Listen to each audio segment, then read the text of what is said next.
got on the train with $200. He couldn't see any harm in a friendly game of cards. What if the other men were strangers? And take Joe Collins. He's got a nice wife at home. But he met this girl at the bar, and she looked after the first couple of drinks.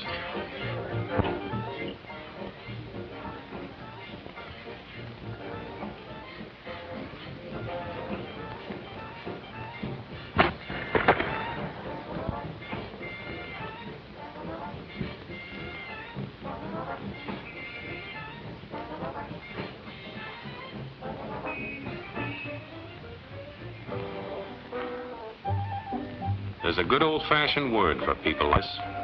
We call them suckers. And there are other people. People who stay up nights figuring out how to take away what they've got. There are all kinds of games. Mike here, for instance. He's got everything in him. He's young, he's healthy, got a job. And he's got plenty of food. Big factories to make things a man can use. Big cities to do the business of a big company. And people. Lots of people. Enough to work the farm and build the factories, dig the mines, run the business. All kinds of people. People from different countries with different religions, different colored skins. Free people. They can live together and work together and build America together because they're free. Free to vote, to say what they please, go to their own churches, to pick their own jobs. Yeah, Mike's got something, all right. He's got America. But there are guys who stay up nights figuring out how to take that away from him. I happen to know the facts. Now, friends, I'm just an average American. But I'm an American. And some of the things I see in this country of ours make my blood boil. I see people with foreign money. I see Negroes holding jobs that belong to me and you. Now, I ask you, if we allow this thing to go on, what's going to become of us real Americans? I've heard this kind of talk before, but I never expected to hear it in America. This fellow seems to know what he's talking about. What are we real Americans going to do about it? You'll find it right here in this little pamphlet. The truth about Negroes and foreigners. The truth about the Catholic Church. Do you believe in that kind of talk? I don't know, makes pretty good sense to me. And I tell you, friends, we'll never be able to call this country our own until it's a country without. Without what? Yeah, without what? Without Negroes. Without alien foreigners. Without Catholics. Without Freemasons. You know these people. What's wrong with the Masons? I'm a Mason. Hey, that fellow's talking about me. And that makes a difference, doesn't it? These are your enemies. These are the people who are trying to take over our country. Now you know them. You know what they stand for. And it's up to you and me to fight them. Fight them and destroy them before they destroy us. Thank you.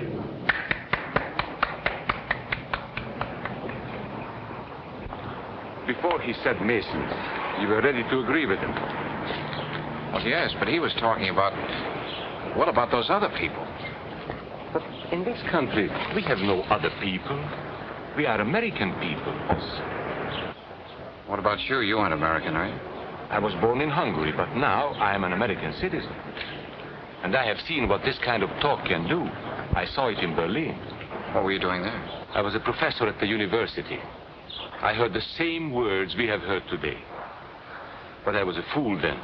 I thought Nazis were crazy people, stupid fanatics. But unfortunately, it was not so. You see, they knew that they were not strong enough to conquer a unified country. So they split Germany into small groups. They used prejudice as a practical weapon to cripple the nation. Of course, that was not easy to do. They had to work hard to do it. You see, we human beings are not born with prejudices.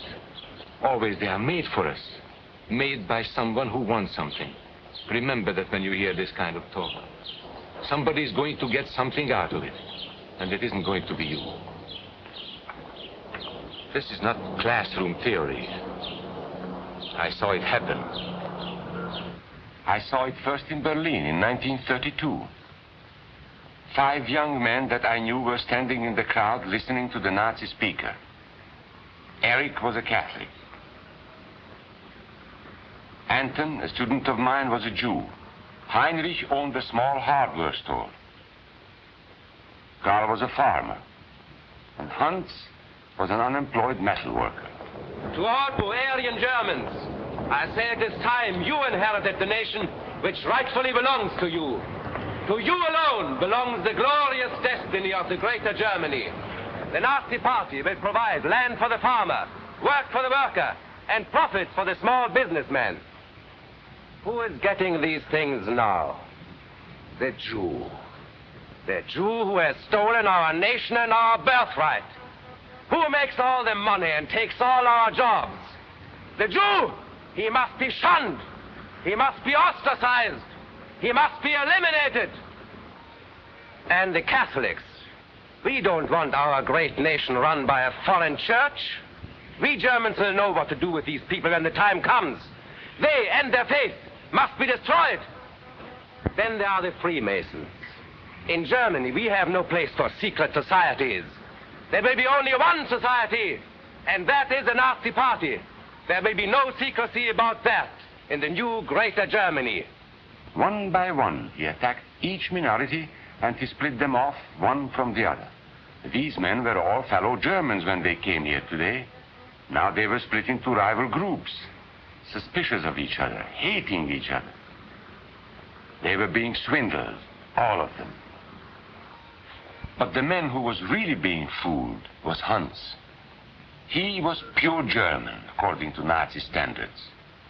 To him they promised everything, and he fell for it. That's how Hans became a Superman. They gave him a uniform and they pumped up his ego. He wasn't just a little fellow out of work anymore. He was a member of the master race. Hans and thousands of others like him, all playing a sucker's game. They gambled with other people's liberty, and of course they lost their own. A nation of suckers. Hitler needed these people. There was lots of work to be done. There were trade unions to be smashed, because unions were organized and might offer resistance. There were many political parties in Germany. These the Nazis destroyed. They were determined to smash every organization where people might band together and resist them. There were Jews to be beaten and killed. The Jews were not powerful, but they were a convenient excuse for all the nation's ills. And besides, a Nazi party member could not take over this man's store. Hundreds of Catholics were put in jail because the Catholic Church had strength and could resist the Nazi drive for power. They had split the nation into 100 pieces, and then one by one, they had destroyed the pieces. Over these broken pieces, the Nazis rode into power. One party, one nation, one religion. These men had won their struggle for power. They now ruled all of Germany. But still they had trouble with their oldest and most persistent enemy, the truth. They found that truth does not die easily, and so they decided to abolish truth. One great source of truth is literature, so they burned books, 20 million of them. Many great men in Germany who were spokesmen for truth were jailed or driven from their country. Teachers, writers, scientists. Education was discouraged. In 5 years, college attendance dropped 53%. It was forbidden to listen to a British radio program or read an American newspaper. In Nazi Germany, you had to get your information from Dr. Goebbels. He knew what was best for you. The church was one force in Germany still strong enough to proclaim the truth in public. This Catholic priest was arrested the following day on charges of immorality. The Protestant church also continued to try and fight for truth. The Nazis put this man in a concentration camp. There were others who spoke for truth, and I am proud to say that educators were among them. And what, may I ask, is an Aryan? I don't know myself. But let us see what our present so-called authorities have to say about him. They say he is tall,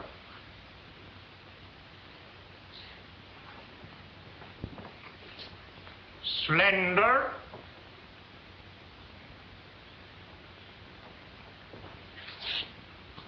blue-eyed, and blonde. There is no Aryan race. And more important, there is no master race. There are people who may find these ideas convenient, but science cannot support them. There is no scientific proof that there's any correlation between a man's racial characteristics and his native ability or character. In all racial groups, we find the same range of potentialities. We find idiots and geniuses.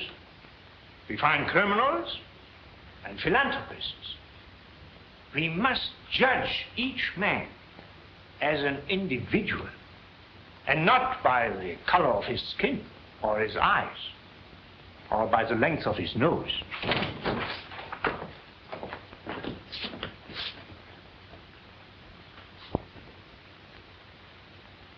Come in, gentlemen. It's comfortable. And remember that there is no master race.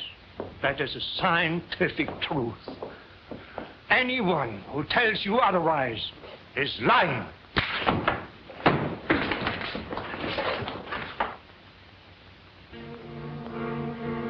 And so for all practical purposes, truth had been abolished in Germany.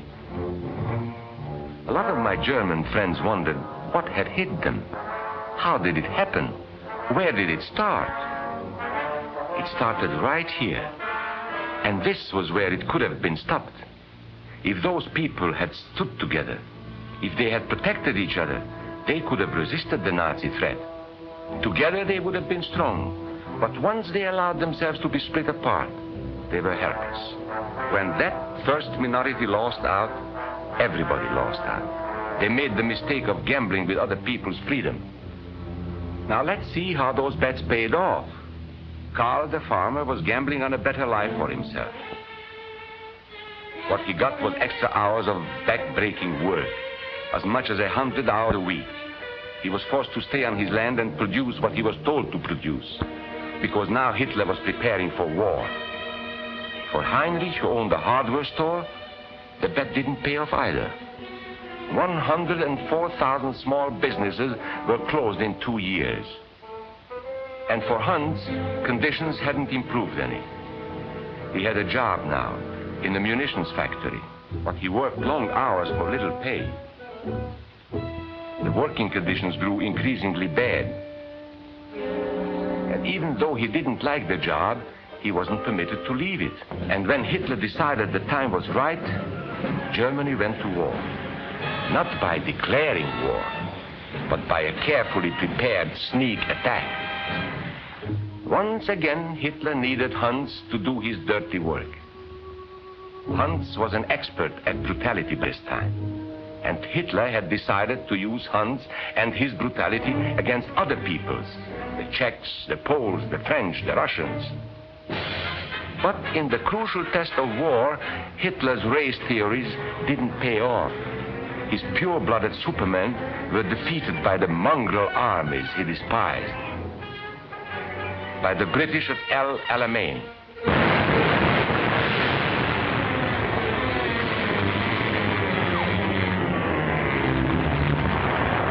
By the Russians at Stalingrad.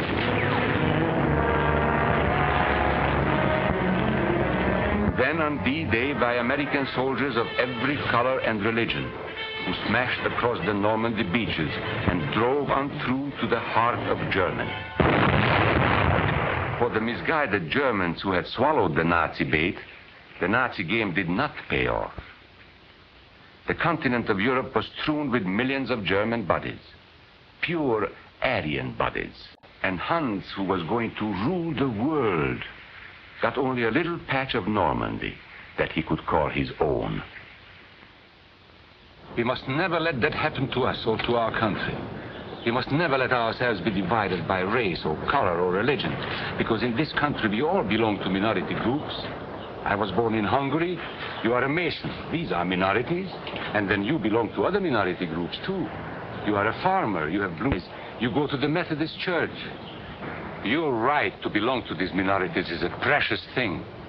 You have a right to be what you are and say what you think, because here we have personal freedom. We have liberty. And these are not just fancy words.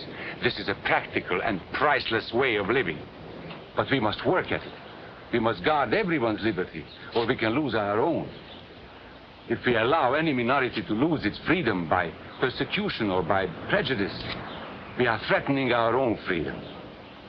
And this is not simply an ideal. This is good, hard common sense. You see, here in America is not a question whether we tolerate minorities. America is minorities. And that means you and me.